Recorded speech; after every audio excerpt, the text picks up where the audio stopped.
Hi dear viewers, welcome back to my channel. Today I'm going to review Rajinikanth's all-time blockbuster, if I could say, the movie Baasha.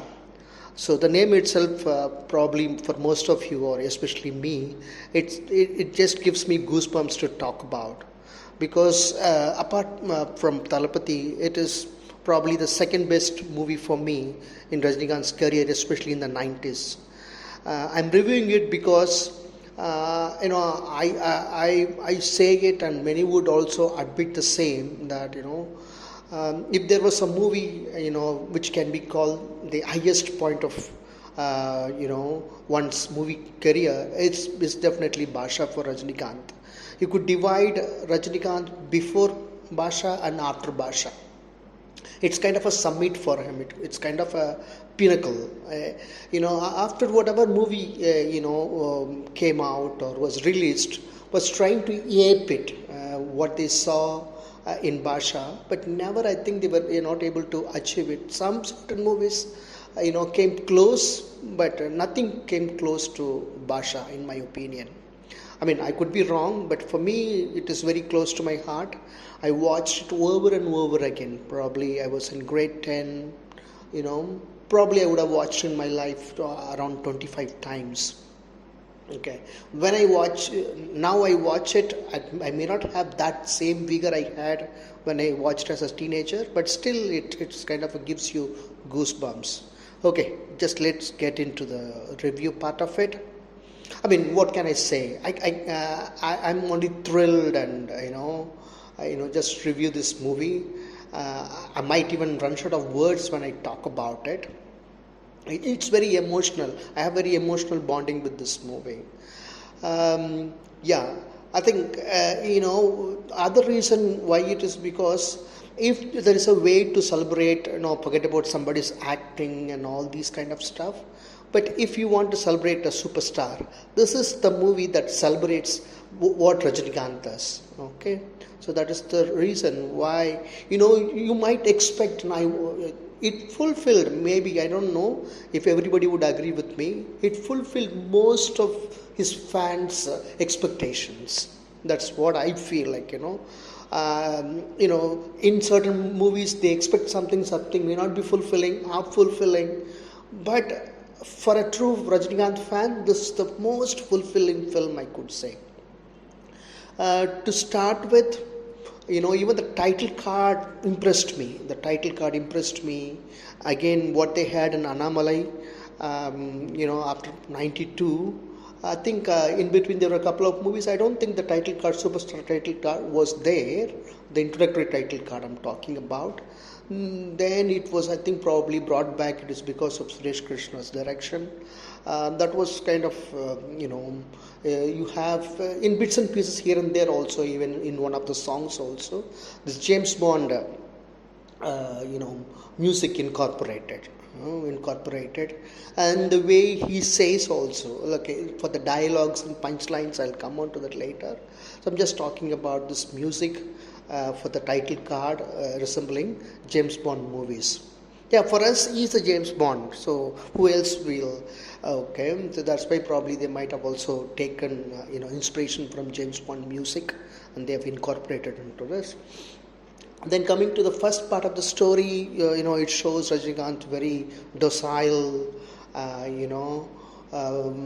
very kind of a next door person, a person just lives next door. Is afraid of fights and but you could see something is brewing underneath. You could sense it. That it's not really that he's afraid of, but he's acting as if yeah. So that's the thing. I think the first part mostly was a build up to what the second part could be. For many people, sometimes first part might be a little boring because I'm not saying, for me it was a little quite relaxing and getting to know the character, spending time and expecting for the interval break. That's what for me. And I also enjoy Rajinikanth's punch dialogues, and with ease that he acts as a common man that part really I liked it, and it also brings out his comedy. I mean, nature for doing comical acting. So that was wonderful, and he also has to show the difference between the first half and the second half, where he is the Don. So definitely here a lot more smiling, lot more laughing, not for being very relaxed. So it is very well portrayed by Mr. Rajinikanth. Okay, so that I really liked, the way he carried himself, or he carried the character. I loved it. And the first half I could have liked to be little shorter, but it's okay. I wanted the second half, after the intermission, could have been little stretched a bit. But then it was, I think, even Stevens, it was equally divided. Yeah, could have been little shorter, with Andra's character coming back again. That didn't really work for me. Maybe once or a couple of times they would have met him and then finish him off, that could have been there. Yeah, the only seriousness in the first part is where he gets beaten up, or in a couple of little occasions where he's been called by the police for an inquiry.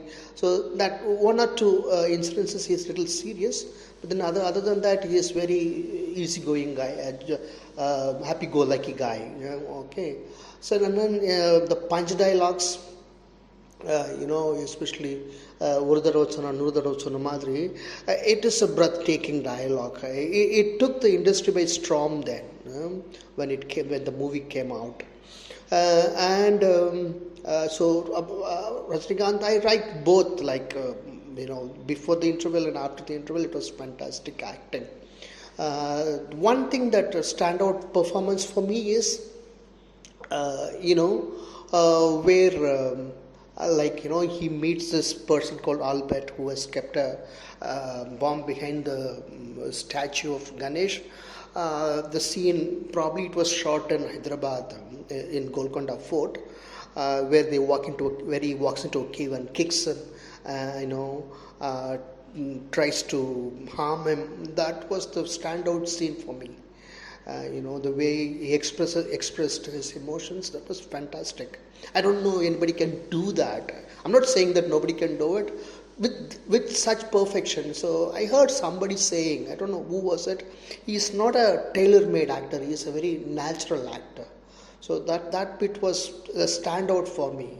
Okay, everything in the second half is a standout for me. So that is what.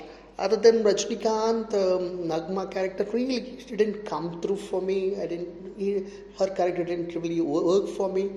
I thought she was a commodity kind of a thing, where for a movie, commodity kind of a thing, where very glamorous girl, where she dances. Only about that actually, but I didn't really see her acting. But then the person who did the character of her father, he did a fantastic job. He could believe that he's a villain, he's a dangerous guy, something like that. Rajinikanth's mother did a fantastic job.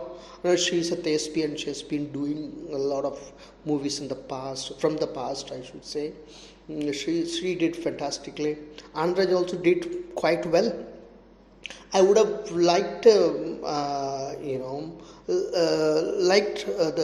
brother's character could have been little more, the brother, person who played the brother's character looked more of a guy next door. It didn't really work for me I didn't see that policeness in him. That didn't really come through. So that's about the first half. The second half was fantastic. Every moment, from the time he kind of finds where the bomb is, and then goes and meets Mark Antony, and every punch dialogue. This film full of punch dialogues. I think you can have a separate session on punch dialogues of Baasha. Understand? And and that was it. And coming to the second half, Raghuvaran did a fantastic job. Okay, I think if anybody, there is a person as a villain who could match Rajinikanth, that's only Raghuvaran. Nobody else can do. Nobody else can come close to what Raghuvaran did. The way he looks, his eyes are very intensive. His looks are intensive, I should say, and the dialogue delivery. Again, that repetition of both the hero and the villain character, both of them, they repeat the name. It's like a James Bond movie. My name is Bond, James Bond. So the same thing it said, Baasha, Manik Baasha, and then he says Anthony, Mark Anthony. So the kind of a little inspiration from music to dialogues also. Little trying to tell people that we have a person who kind of could do things like James Bond. That's what the movie all about, I feel. So that's about acting. And Vijay Kumar, yeah, he got that role and he did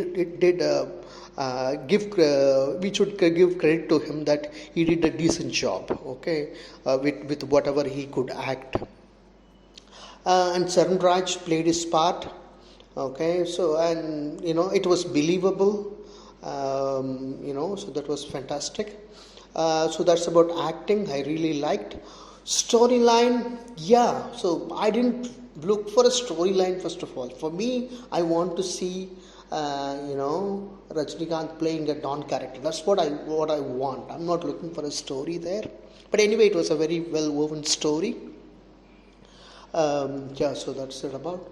And then coming to music also, though a couple of things were inspired from James Bond things, but then largely most of the songs were kind of engaging and intensive, especially the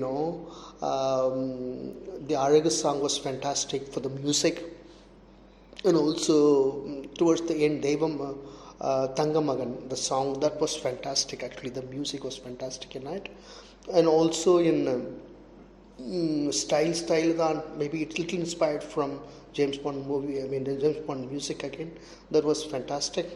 And then the background music. So that nobody could deny. It was a fantastic background score. And if you have watched in theaters, you could. Still, it is kind of ringing in my ears. When I watched as a teenager the background score. And apart from that, coming to stunts, I think Rajinikanth performed most of his stunts. I don't think in any part is, except a little bit in the last fight. Most of his stunts were real, and he did it without the stunt double. He performed on his own, I think. That's how it appeared. And couple of shots were kind of slow motion, and repeated shots were there that to show that he did his stunts. I think there was no kind of stunt double used in most of his actions. It is him who did all the work. Hats off to him. Not only in acting, he also scored. Some of the other movies, 80s and 90s, you could see that they use stunt doubles. But this movie, mostly, I think 90% of the stunts were done by Mr. Rajinikanth. That we should appreciate him. So that's about stunts. Then coming to camera work. Largely, like in the first half, there is nothing much to play with the camera, but the second half, fantastic camera work. Even in the first half, one bit what they did with, so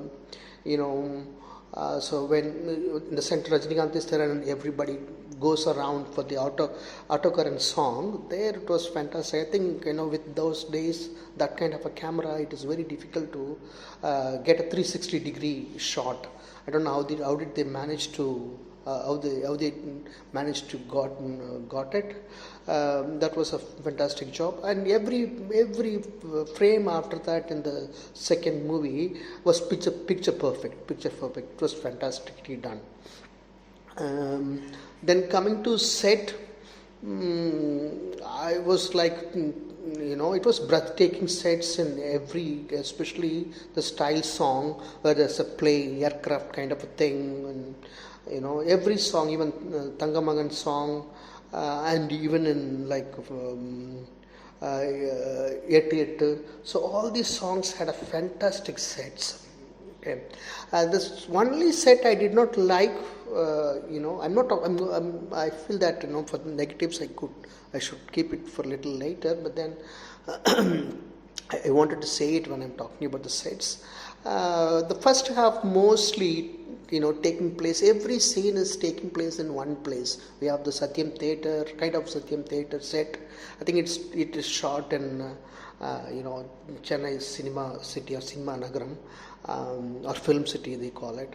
So so that could have been avoided. In the same set, so many shots in the first half, that little was kind of it didn't work for me, so that I should say. But other than that, the sets in the other, like the location, the choice of location in Mumbai, then it was Bombay, and then even in Hyderabad where they shot in the mosque and in Golconda Fort, those choices were fantastic. They did their job, but especially this part, this bit where is the auto driver, so they shot again everything in that for because those streets didn't really look as if they are real, real streets, with people coming around. We could see it is a set. It's a set. I mean, when you shoot it, people should not see it that way. So that's what I mean to say. Other than that, I really admired in all sets and all the songs, kind of a thing. So we have seen stunts, we have seen story, we have seen acting, and we have seen sets. Also, we have seen music. Stunts were fantastic. Most of it, especially the last stunt, even the first one also. So usually we used to, in couple of minutes or 5 minutes into the movie, we would have a fight of Rajinikanth those days. But this movie we have to wait till the interval break. But then it is worth actually. So most of the stunts were done by, could be a little more realistic, what I felt. Something like Talapati could be a little more realistic. I mean, you can't throw 4-5 people away in one punch. Those kind of things could have been avoided, but most of the stunts were done by him, I think, Mr. Rajinikanth. I really appreciate it. So that stunts really worked for me. I was looking for that kind of a stunt performance from Rajinikanth, and I got it. Okay, so then we talked about the camera work. So that's it. Like then, most of the punch dialogues or the punch lines also did work for me. Where he talks about. What do you call it, where it talks about who Japanese are, who Indians are, who British are. Indians die if they don't talk to people, because we are kind of social people, like we need people to talk to. So that I really liked. And on auto, at the back of the auto or at the front of the auto, your life is in your hands. Those kind of punchlines really kind of help you. I mean, it's worth having those dialogues. It also helps the fans, and then probably people look at it and they get inspired from those punchlines. Like there is nothing much meaningful in it, but it did work for me because you need that, a stamp of Rajinikanth. So that's what, like that, so many punchlines. I think here in this movie 4 or 5 punchlines where he talks about even, Rajinikanth. I mean, if you have a lot of money, you won't have a peaceful life or sleep. So those are all things they really did work for me. So on the whole, it was a fantastic experience, a marvelous experience of watching somebody. I mean, it's kind of not a movie for me, it's a celebration of who Rajinikanth is. So that's how I wanted to sum it up. Thank you for watching. If you have any other opinion, please feel free to express. Thank you.